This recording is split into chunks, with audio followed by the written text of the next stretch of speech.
Ganon katindi si Boy Bisa, brother. Tapos yung pinay-flex-flex nila. O yan na, ito to. Bumili pala yan ng mga fake na dollar. Oh! Damn!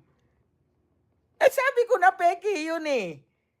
Hindi ganun ang itsura ng legit na dollar, men. Masyadong maputi. Damn! Bumili ka, umorder ka ng mga fake dollars? Dang! Rewind natin ng konti. Yan. Rewind natin. Yung card ni Ate Ruby, para lang mamayaran yung Amazon. Ganon katindi si Boy Bisa, brother. Tapos yung pinay-flex-flex nila, bumili pala yan ng mga fake na dollar. Damn!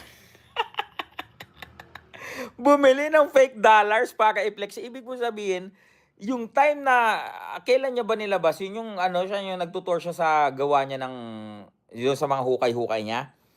Yung nilabas niya na anputing dolyares. Pambira. Sabi ko na nga ba, fake eh. Tsaka, yung totoong pera, hindi ganon, yung parang masyadong straight. Di ba?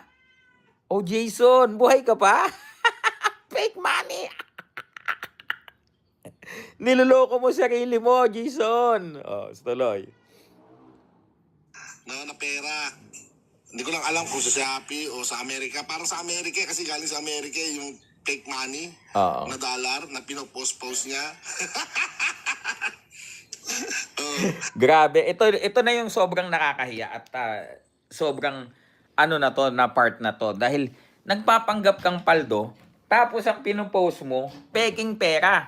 Yun na yung lowest point ng ng pagiging inutil, pagiging kaawa-awa dahil nagpapanggap ka na lang eh. 'Di ba? Ako at least yung pinopost kong pera, 'di ba?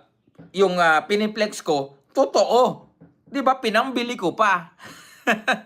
Oh, sige, tuloy natin. Kaya sabi na eh, kaya hindi mo magawang ma-flex. Bakit, guys? Kasi yung pong kanyang 10% barya lang. 'Di ba? Oh, tuloy.